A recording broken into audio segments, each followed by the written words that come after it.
Hello welcome back. അപ്പോൾ എല്ലാവരും സുഖമായിട്ടിരിക്കുന്നല്ലോ അല്ലേ? 2024 നമ്മുടെ ആദ്യത്തെ വീഡിയോ ആണ്. അപ്പോൾ എല്ലാവർക്കും നമ്മുടെ വീഡിയോസ് കാണുന്ന നമ്മുടെ ഫാമിലിയിലുള്ള എല്ലാവർക്കും ഒരുപാട് സ്നേഹത്തോടെ പുതുവത്സരാശംസകൾ നേരുകയാണ്.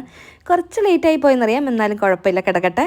അപ്പോൾ എല്ലാവർക്കും നന്മയുള്ളൊരു വർഷമായി തീരട്ടെ കേട്ടോ. അപ്പോൾ നമ്മുടെ ഈ വർഷത്തെ ആദ്യത്തെ വീഡിയോ ആണിത്. അപ്പം നിങ്ങൾ ഇതുവരെ തന്ന സപ്പോർട്ടിനും നിങ്ങളുടെ സ്നേഹത്തിനുമൊക്കെ ഒരുപാട് നന്ദിയുണ്ട് കേട്ടോ. അപ്പോൾ ഇനിയും നിങ്ങളുടെ ഈ ഒരു സപ്പോർട്ട് ഞങ്ങളോടുകൂടെ തന്നെ ഉണ്ടാവണം. അപ്പോൾ ഇത് ഇന്നത്തെ ഒരു മോർണിംഗ് റൂട്ടീൻ വീഡിയോ ആണ്. രാവിലെ 5 മണിയായപ്പോഴത്തേക്ക് എണീറ്റ് ബ്രഷൊക്കെ ചെയ്ത് ഫ്രഷ് ആയതിന് ശേഷം പതുക്കെ കിച്ചണിലേക്ക് വന്നതാണ് കേട്ടോ.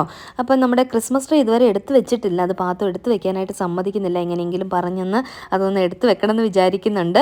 പിന്നെ രാത്രി കിടക്കുന്നതിന് മുന്നേ തന്നെ നമ്മൾ വീടൊക്കെ നല്ല ക്ലീൻ ആക്കി കിടക്കുകയാണെങ്കിൽ രാവിലെ എണീറ്റ് വരുമ്പോൾ നമ്മുടെ വൃത്തിയുള്ള വീട് കാണുമ്പോൾ നമുക്ക് തന്നെ ഒരു പോസിറ്റീവ് എനർജി കിട്ടും കേട്ടോ. വീണ്ടും നമ്മുടെ കാര്യങ്ങൾ ചെയ്യാൻ വേണ്ടിയിട്ട്. അങ്ങനെ രാത്രി എല്ലാം ക്ലീൻ ആക്കിയതിന് ശേഷം കിടന്നതുകൊണ്ട് തന്നെ രാവിലെ നല്ല എനർജറ്റിക് ആയിട്ട് നമുക്ക് ഒരു ദിവസം സ്റ്റാർട്ട് ചെയ്യാനായിട്ട് പറ്റും. അപ്പം ദിനു എഴുന്നേറ്റ് വന്ന കൂട്ടത്തിൽ തന്നെ പാത്തു എഴുന്നേറ്റിട്ടുണ്ടായിരുന്നു. അങ്ങനെ പാത്തുവിനെ കൊണ്ടുവന്ന് ഇതാ സോഫായെ കിടത്തുകയാണ് കേട്ടോ. അപ്പോൾ അവൾ അവിടെ കിടന്ന് ഉറങ്ങുന്നുണ്ട്. ദിനു ജിമ്മിലേക്ക് പോകാനായിട്ട് റെഡി ആകുകയാണ്. പിന്നെ ഞാനും അടുക്കളയിലേക്ക് വന്നിട്ട് എൻ്റെ ജോലികളിലേക്ക് കടന്നു. അപ്പോൾ ഞാൻ ആദ്യം ചെയ്യുന്നത് കുടിക്കാനായിട്ടുള്ള വെള്ളം തിളപ്പിക്കാൻ വെച്ചിട്ടുണ്ട്. അതുപോലെ ഗ്രീൻ ടീക്കുള്ള വെള്ളവും തിളയ്ക്കാൻ വെച്ചു. പിന്നെ മുട്ട പുഴുങ്ങാനായിട്ട് ഇടുകയാണ്. അതിന് ജിമ്മിൽ പോകുന്നതുകൊണ്ട് തന്നെ മുട്ട എന്നും കഴിക്കുന്നുണ്ട്. പിന്നെ അതുകൂടാതെ ഇന്ന് മുട്ട കറി ഉണ്ടാക്കുന്നുണ്ട്. അപ്പോൾ അതുകൊണ്ട് എക്സ്ട്രാ മുട്ട നമ്മൾ ഇട്ടിട്ടുണ്ട്. അതിലേക്ക് കുറച്ചധികം ഉപ്പും കൂടി ഇട്ടിട്ട് അങ്ങനെ മുട്ട പുഴുങ്ങാനായിട്ട് വെച്ചു. പിന്നെ ഇന്ന് മത്തങ്ങ എരിശ്ശേരി ഉണ്ടാക്കുന്നുണ്ട്. അതിന് വേണ്ടിയിട്ട് മത്തങ്ങയൊക്കെ കട്ട് ചെയ്ത് തലേന്ന് തന്നെ ഫ്രിഡ്ജ് വെച്ചിട്ടുണ്ടായിരുന്നു. അപ്പോൾ ഇത് ക്ലീൻ ചെയ്ത് വെക്കുവാണെങ്കിൽ രാവിലെ ഈസി ആണല്ലോ. അപ്പോൾ അതുകൊണ്ട് തന്നെ ഒരു ചെറിയ പീസ് മത്തങ്ങയും അതിലേക്ക് 1/4 ടീസ്പൂൺ മഞ്ഞൾപ്പൊടി, 1/2 ടീസ്പൂൺ മുളക് പൊടിയും കൂടി ഇട്ടു. അതുപോലെ തന്നെ ആവശ്യത്തിന് ഉപ്പും കൂടി ഇട്ടിട്ട് അത് നെകക്കെ എന്ന് വെച്ചാൽ അതിൻ്റെ തൊട്ട് മേളിൽ നിൽക്കുന്ന വിധത്തിൽ കുറച്ച് വെള്ളം കൂടി ഒഴിച്ചു കൊടുത്തിട്ട് നമ്മൾ കുക്കറിൽ മത്തങ്ങ ഒന്ന് കുക്ക് ചെയ്തെടുക്കുകയാണ് കേട്ടോ. അപ്പം ഒരു 5 വിസിലൊക്കെ അടിക്കുമ്പോഴത്തേക്ക് നന്നായിട്ട് മത്തങ്ങ എനിക്ക് വെന്ത് കിട്ടും. അപ്പം ഞാനൊരു 3-4 വിസിൽ അടുപ്പിച്ചിട്ടുണ്ടായിരുന്നു. എന്നിട്ട് അതങ്ങ് മാറ്റി വെച്ചു. പിന്നെ ഇത് ബീട്രൂട്ട് മെഴുക്കുവരട്ടിയാണ് ഇന്ന് ഉണ്ടാക്കുന്നത്. അപ്പം അതിന് വേണ്ടിയിട്ട് ബീട്രൂട്ടും ഞാൻ തലേന്ന് തന്നെ കട്ട് ചെയ്ത് വെച്ചിട്ടുണ്ടായിരുന്നു. അപ്പോൾ ഒരു പാൻ വെച്ച് അത് ചൂടായി വന്നപ്പോൾ അതിലേക്ക് വെളിച്ചെണ്ണ ഒഴിച്ച് കൊടുത്ത് ഒരു മീഡിയം സൈസിലുള്ള സവോളയും സ്ലൈസായിട്ട് കട്ട് ചെയ്തിട്ട് അതും കൂടി ഇട്ട് കൊടുത്തിട്ട് ഒന്ന് വഴറ്റിയെടുക്കുകയാണ് കേട്ടോ. അപ്പോൾ 1-2 മിനിറ്റ് ഒന്ന് വഴണ്ട് വരുമ്പോഴത്തേക്കും അതിലേക്ക് കുറച്ച് കറിവേപ്പിലയും കൂടി ഇട്ട് കൊടുത്തിട്ട് നന്നായിട്ടൊന്ന് മിക്സ് ചെയ്ത് കൊടുക്കുകയാണ്. പിന്നെ ഇതിലേക്ക് ഞാൻ പൊടികളാണ് ചേർക്കുന്നത്. ഒരു 1/4 ടീസ്പൂൺ മഞ്ഞൾപ്പൊടി, 1/2 ടീസ്പൂൺ മുളക് പൊടി, 1/2 ടീസ്പൂൺ കുരുമുളക് പൊടിയും കൂടെ ചേർത്തിട്ടുണ്ടായിരുന്നു. പൊടി ഇടുന്നത് എങ്ങനെയോ വീഡിയോ എടുത്തപ്പോൾ മിസ്സായിട്ടുണ്ട് കേട്ടോ. അതുകൊണ്ടാണ് ഞാനിപ്പോൾ പറഞ്ഞു തന്നത്. എന്നിട്ട് പൊടികളുടെ പച്ചമണമൊക്കെ മാറിക്കഴിയുമ്പം ബീട്രൂട്ട് കട്ട് ചെയ്ത് വെച്ചിട്ടുണ്ടായിരുന്നു ഇട്ട് കൊടുക്കുകയാണ്. ഒരു മീഡിയം സൈസിലുള്ള ബീട്രൂട്ട് ഞാൻ കട്ട് ചെയ്ത് തലേന്ന് തന്നെ ഫ്രിഡ്ജ് വെച്ചിട്ടുണ്ടായിരുന്നു. അപ്പോൾ ഈസി ആണല്ലോ. അപ്പോൾ അതുകൊണ്ട് തന്നെ അതും കൂടി ഇട്ട് കൊടുത്തിട്ട് നന്നായിട്ടൊന്ന് മിക്സ് ചെയ്ത് കൊടുക്കുകയാണ് കേട്ടോ.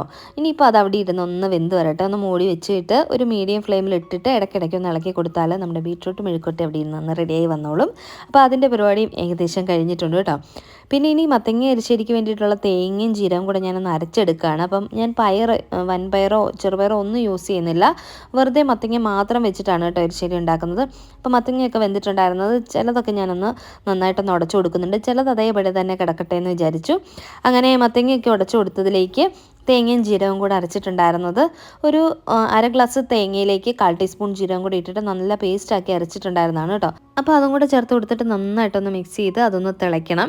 അപ്പോൾ ഈ തേങ്ങയും ജീരകവും അരയ്ക്കുന്ന കൂട്ടത്തിൽ നിങ്ങൾക്ക് വേണമെങ്കിൽ എരിവിന് പച്ചമുളകും കൂടെ ചേർത്ത് അരച്ച് അതും കൂടെ ഇതിലേക്ക് മിക്സ് ചെയ്യാവുന്നതാണ്. അപ്പോൾ ഞാൻ പച്ചമുളകൊന്നും ചേർത്തിട്ടില്ല. അല്ലാതെ തന്നെ മുളക് പൊടിയുടെയൊക്കെ ഒരു ചെറിയൊരു എരിവ് വരും. അതുകൊണ്ടാണ് കേട്ടോ ചേർക്കാത്തത്. അപ്പോൾ ദിനു ഇതാ റെഡിയായി ജിമ്മിലേക്ക് പോയിട്ടുണ്ട്. ഒരു 6:15 6:30 ഇടയ്ക്കായിട്ട് ദിനു ജിമ്മിലേക്ക് പോകും. അപ്പോൾ പാത്തു ഇവിടെ കിടന്ന് നല്ല ഉറക്കമാണ് കേട്ടോ. അപ്പോൾ അവിടെ കിടന്ന് ഉറങ്ങട്ടെ എന്ന് വിചാരിച്ചു. ഞാൻ എൻ്റെ ബാക്കി ജോലികളൊക്കെ ചെയ്തുകൊണ്ടിരിക്കുകയാണ്.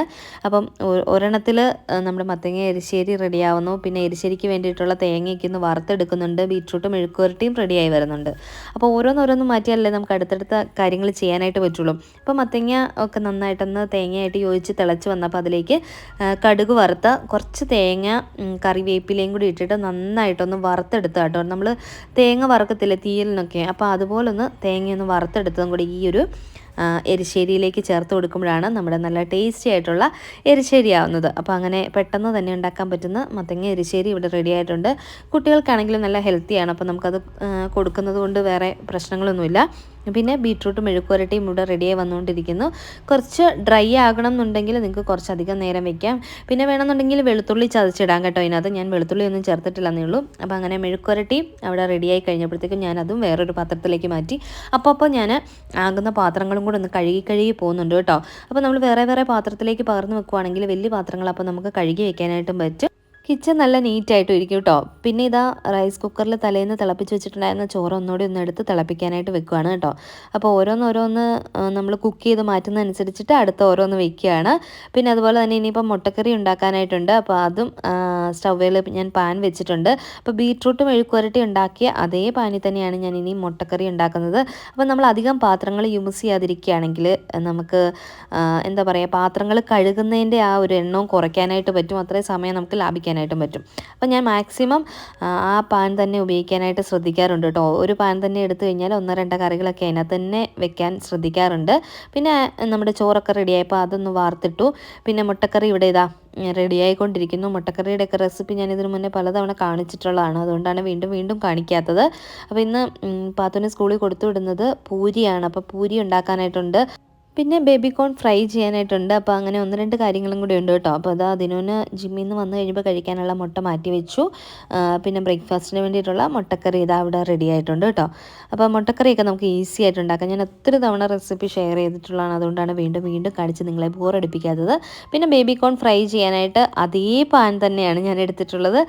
അതിലേക്ക് ഓയിൽ ഒഴിച്ചു കൊടുത്തിട്ട് തലേന്ന് ബേബിക്കോൺ ഫ്രൈ ചെയ്യാനായിട്ട് എല്ലാം റെഡിയാക്കി ഞാൻ ഫ്രിഡ്ജ് വെച്ചിട്ടുണ്ടായിരുന്നു.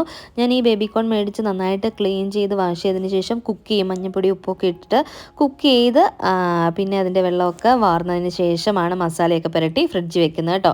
അപ്പോൾ അങ്ങനെ മസാലയൊക്കെ അതിലേക്ക് നന്നായിട്ട് കോട്ടായിട്ടിരിക്കും. അപ്പോൾ ഇതാ എന്നിട്ട് ഞാനിത് നന്നായിട്ടൊന്ന് ഫ്രൈ ചെയ്തെടുക്കുകയാണ്. അപ്പോൾ ഇത് പാത്തുവിന് സ്കൂളിലും കൊടുത്തുവിടാം. ദിനുവിന് ലഞ്ചിൻ്റെ കൂട്ടത്തിലും ഒരു കറിയായിട്ട് കൊണ്ടുപോകാനായിട്ട് ഇഷ്ടമാണ്. അപ്പോൾ ദിനുവിനും കൊടുത്തുവിടാമെന്ന് വിചാരിച്ചു. പിന്നെ ഇതിനിടയ്ക്ക് ഞാൻ പൂരിക്ക് വേണ്ടിയിട്ടുള്ള മാവൊക്കെ ഒന്ന് കുഴച്ച് വെച്ചിട്ടുണ്ടായിരുന്നു. അപ്പോൾ അതൊന്ന് പരത്തിയെടുക്കുകയാണ് കേട്ടോ. അപ്പോൾ ഞാൻ വളരെ എളുപ്പപ്പണിയാണ് ചെയ്യുന്നത്. അപ്പോൾ ഒരു വലിയൊരു ഉരുള എടുത്തിട്ട് കുറച്ചധികം വട്ടത്തിൽ അങ്ങ് പരത്തു കേട്ടോ. ഞാനിത് പലതവണ കാണിച്ചിട്ടുള്ളതാണ്. നിങ്ങൾക്കൊക്കെ ഏകദേശം സ്ഥിരം വീഡിയോ കാണുന്നവർക്കൊക്കെ അറിയായിരിക്കും. അപ്പോൾ ഇന്ന് എല്ലാവർക്കും ഈ ഒരു രീതിയിൽ തന്നെ പൂരി ഉണ്ടാക്കാമെന്ന് വിചാരിച്ചു. അങ്ങനെ വലിയ വട്ടത്തിൽ പരത്തിയതിന് ശേഷം ഒരു ഗ്ലാസ് എടുത്തിട്ട് ഇങ്ങനെ കട്ട് ചെയ്തെടുക്കുകയാണ് കേട്ടോ. നമ്മൾ ചപ്പാത്തിക്ക് ഉണ്ടാക്കുന്ന പോലെയല്ല, കുറച്ച് കട്ടിക്ക് വേണം പൂരി ഉണ്ടാക്കുമ്പോൾ, എന്നാലേ നന്നായിട്ട് അത് കൊമളിച്ച് വരത്തുള്ളൂ. അപ്പോൾ ഇതാ ഞാനിങ്ങനെ എല്ലാം കട്ട് ചെയ്തെടുത്തിട്ടുണ്ട്. ഈ കട്ട് ചെയ്തെടുക്കുന്ന മാവുണ്ടല്ലോ മാറ്റി വെച്ചിട്ട് ലാസ്റ്റ് നമുക്ക് ഒന്നുകൂടി ഉരുട്ടിയിട്ട് ഇതേപോലെ തന്നെ നമുക്ക് കട്ട് ചെയ്തെടുക്കാവുന്നതാണ്. ആ സമയത്ത് നമ്മുടെ ബേബിക്കോണൊക്കെ നന്നായിട്ട് ഫ്രൈ ആയി വന്നിട്ടുണ്ട്. നല്ല ക്രിസ്പി ആയിട്ടുണ്ട് കേട്ടോ. അപ്പോൾ ഈ ഒരു രീതിയിൽ ഫ്രൈ ആക്കി എടുത്തതിന് ശേഷം ഞാനത് എടുത്ത് മാറ്റാനായിട്ട് പോകണം എണ്ണയ്ക്കകത്തുനിന്ന്. അപ്പം ഇതിന് വേണ്ട മസാലയൊക്കെ ചേർക്കുന്നത് എങ്ങനെയാണെന്ന് ഞാൻ ഇതിന് മുന്നും റെസിപ്പി ഷെയർ ചെയ്തിട്ടുള്ളതാണ്. ഇനി ആർക്കെങ്കിലും വീണ്ടും ഇതിൻ്റെ റെസിപ്പി വേണമെന്നുണ്ടെങ്കിൽ ഇനി എപ്പോഴെങ്കിലും ഞാൻ ബേബിക്കോൺ മേടിക്കുന്ന സമയത്ത് റെസിപ്പി ഷെയർ ചെയ്യാം കേട്ടോ. അപ്പം ദിനു ഇതാ ജിമ്മിൽ നിന്നൊക്കെ വന്ന് പതുക്കെ ഇതാ വിൻഡോ ഒക്കെ ഒന്ന് ഓപ്പൺ, നമ്മുടെ ബാൽക്കണിയിലെ വിൻഡോ ഒക്കെ ഒന്ന് ഓപ്പൺ ചെയ്തിടുകയായിരുന്നു. അപ്പോൾ പാത്തു അവിടെ കിടക്കുന്നതുകൊണ്ട് ഞാൻ അത് അടച്ചിട്ട് തണുപ്പ് കയറണ്ടാന്ന് വിചാരിച്ചിട്ട്. അപ്പോൾ പാത്തുവിനെ എണ്ണീപ്പിക്കാനായിട്ടുള്ള ഒരു ശ്രമമാണ് കേട്ടോ. കുറച്ച് സമയം ഒരു 10-20 മിനിറ്റ് എടുക്കും അവളെ ഒന്ന് എണ്ണീപ്പിച്ചെടുക്കാനായിട്ട്. കാരണം കുറേ തവണ വിളിക്കണം. സ്കൂളുള്ള ദിവസമാണെങ്കിൽ ഒരുപാട് സമയം വിളിക്കണം. അവധിയുള്ള ദിവസമാണെങ്കിൽ പെട്ടെന്ന് എണീറ്റ് വരും. എനിക്ക് തോന്നുന്നു മിക്ക വീടുകളിലെയും സ്ഥിതി ഇതൊക്കെ തന്നെയാണെന്ന്. അങ്ങനെ വിളിച്ച് ലാസ്റ്റ് ക്ഷമ കേട്ട് നമ്മൾ ദേഷ്യപ്പെടേണ്ട അവസ്ഥ വരെ എത്തും. അങ്ങനെ ദിനം അവളെ എണീപ്പിച്ച് പല്ല് തേപ്പിക്കാനായിട്ടൊക്കെ പോയിട്ടുണ്ട് കേട്ടോ. അപ്പോൾ ഞാനിതാ പൂരിയൊക്കെ ഒന്ന് ഫ്രൈ ആക്കി എടുക്കുകയാണ്. അപ്പോൾ ഇന്ന് ഞാൻ പറഞ്ഞല്ലോ പൂരിയും മുട്ടക്കറിയാന്ന്. അപ്പോൾ പാത്തുവിനെ ബ്രഷൊക്കെ ചെയ്ത് മാറ്റിയതിന് ശേഷം ദിനം വന്നിട്ട് ഇതാ ചുക്ക് കാപ്പി ഇടുകയാണ്. നമുക്ക് 2 പേർക്കും തൊണ്ടയ്ക്ക് കിച്ചാണ് കേട്ടോ. അപ്പോൾ അതുകൊണ്ട് ചുക്ക് കാപ്പി ഇട്ടുകൊണ്ടിരിക്കുകയാണ്. അപ്പം ചുക്ക് കാപ്പി കുടിക്കാമെന്ന് വിചാരിച്ച് ചൂടോടെ അങ്ങനെ ഞാൻ പൂരി എല്ലാം ഉണ്ടാക്കിയെടുത്തു. ഇതാ കുട്ടി പൂരിയാണ് കേട്ടോ. അപ്പോൾ ഇത് തന്നെയാണ് പാത്തുവിന് ഇന്ന് ടിഫിൻ ബോക്സിലും കൊടുത്തു വിടുന്നത്. അങ്ങനെ നല്ല സോഫ്റ്റ് ആയിട്ടുള്ള നല്ല ഫ്ലഫി ആയിട്ടുള്ള പൂരിയൊക്കെ റെഡി ആയിട്ടുണ്ട്. പിന്നെ പാത്തുവിനെ ഞാൻ റെഡിയാക്കാനായിട്ട് പോയി കേട്ടോ. അപ്പോൾ ഇതിന് ബ്രഷൊക്കെ ചെയ്ത് റെഡിയാക്കി തന്നിട്ടുണ്ടായിരുന്നു. പിന്നെ ഒന്ന് ഫ്രഷ് ആക്കിയതിന് ശേഷം യൂണിഫോം ഒക്കെ ഇട്ട് ഹെയർ സ്റ്റൈലാണ് ഞങ്ങൾക്ക് ഏറ്റവും ബുദ്ധിമുട്ട്. സാധാരണ ഈ പ്രായത്തിലുള്ള പിള്ളേർ ഉള്ള വീടുകളിലെ അമ്മമാർക്ക് റിലേറ്റ് ചെയ്യാൻ പറ്റുമായിരിക്കും. ഓരോ ദിവസവും ഓരോ ഹെയർ സ്റ്റൈൽ വേണം. എനിക്കറിയില്ലെന്ന് പറഞ്ഞു കഴിഞ്ഞാൽ എന്നോട് പറയും യൂട്യൂബ് നോക്കി പഠിച്ചാൽ മതി അമ്മ, പുതിയ ഹെയർ സ്റ്റൈൽ അമ്മയ്ക്ക് പഠിക്കാമെന്ന്. ഞാൻ പറയും ഉള്ള മുടി ഞാൻ അങ്ങ് വെട്ടിക്കളയാൻ പോവാണെന്നൊക്കെ ഞാൻ പറയും കേട്ടോ. എന്നാലും മുടി വളർത്തണം എന്നാണ് അവൾക്ക് വലിയ ആഗ്രഹം. അപ്പോൾ അത് ദിനു ഓഫീസിലേക്ക് പോകാനായിട്ട് അതിനിടയ്ക്ക് റെഡിയായി വന്ന് ബ്രേക്ക്ഫാസ്റ്റ് കഴിക്കുന്നുണ്ട്. പാത്തോനും ഞാൻ അവിടെ ഇരുന്ന് ബ്രേക്ക്ഫാസ്റ്റ് കൊടുത്തുകൊണ്ടിരിക്കുകയാണ് കേട്ടോ. അപ്പോൾ അങ്ങനെ ബ്രേക്ക്ഫാസ്റ്റൊക്കെ കഴിച്ചിട്ട് ദിനു പോകാനായിട്ട് ഇറങ്ങി. പാത്തുവിന് ഇപ്പോഴും ഞാൻ അവിടെ ഇരുന്ന് കൊടുത്തുകൊണ്ടിരിക്കുകയാണ്. ലാസ്റ്റ് മടുത്തിട്ട് ഞാനിതാ കാർട്ടൂൺ ടി വിയിൽ കുറച്ച് നേരം വെച്ച് കൊടുത്തിട്ടുണ്ട്, പെട്ടെന്ന് എങ്ങനെയെങ്കിലും കഴിക്കട്ടെ എന്ന് വിചാരിച്ചിട്ട്. അപ്പോൾ അതിനുശേഷം പിന്നെ പെട്ടെന്ന് റെഡിയായി സ്വെറ്ററൊക്കെ ഇടിയിപ്പിച്ച് ആദ്യമേ തന്നെ ഞാൻ ബാഗൊക്കെ റെഡിയാക്കി ഇങ്ങനെ കസേരയിലേക്ക് കൊണ്ടുവയ്ക്കും, പിന്നെ ലാസ്റ്റ് ഇറങ്ങിയാൽ മതിയല്ലോ. അങ്ങനെ പാത്തുവിനെ സ്കൂളിലൊക്കെ വിട്ടിട്ട് വന്നിട്ട് ഞാൻ ബ്രേക്ക്ഫാസ്റ്റ് കഴിക്കുകയാണ്. അങ്ങനെ ബ്രേക്ക്ഫാസ്റ്റൊക്കെ കഴിച്ചതിന് ശേഷം പതുക്കെ ക്ലീനിങ് പരിപാടികളൊക്കെ തുടങ്ങണം. ഇനിയിപ്പോൾ 2024 പുതിയ റെസൊല്യൂഷൻ എടുത്തവരായിരിക്കും നിങ്ങൾ ഒരുപാട് പേരും. അപ്പോൾ അതിലൊരു പ്രധാന റെസൊല്യൂഷനായിരിക്കും രാവിലെ നേരത്തെ എണീക്കുക എന്നുള്ളത്. അപ്പോൾ അങ്ങനെയുള്ളവരാണെങ്കിൽ തീർച്ചയായിട്ടും നിങ്ങളത് മുന്നോട്ട് കൊണ്ടുപോകാനായിട്ട് തന്നെ ശ്രമിക്കണം. അതിന് ബെസ്റ്റ് എക്സാമ്പിളാണ് ഞാൻ. നല്ല മടിയായിരുന്നു രാവിലെ എണീക്കാനായിട്ട്, പക്ഷേങ്കിൽ എണീറ്റ് ശീലിച്ച് ആദ്യത്തെ ഒരാഴ്ച കുറച്ച് ബുദ്ധിമുട്ടുണ്ടായിരുന്നു.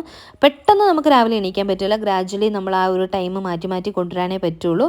പക്ഷേ എണീറ്റ് ശീലിച്ചതിന് ശേഷം ഇപ്പം ഞാൻ അറിയാതെ തന്നെ 5 മണിയൊക്കെ ആകുമ്പോഴത്തേക്കും എണീക്കും കേട്ടോ. അതിപ്പോൾ വീക്കെൻഡൊക്കെ ആകുമ്പോഴത്തേക്കും ഞാൻ വീണ്ടും ഉറങ്ങണമല്ലോ എന്ന് വിചാരിച്ച് കുറച്ച് സമയം കൂടെ കിടന്നുറങ്ങാറാണ്.